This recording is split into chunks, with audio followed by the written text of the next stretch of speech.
Describing animals and people.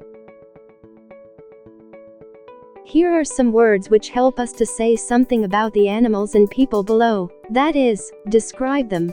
Animals.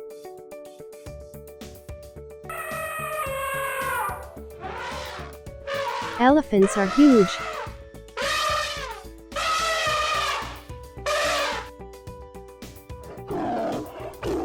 The tiger is running fast.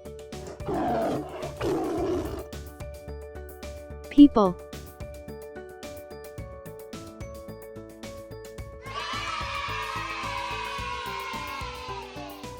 Boys are happy.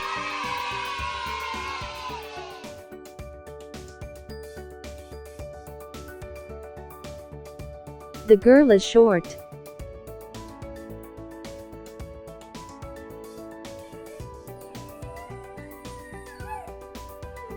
These dogs are fat.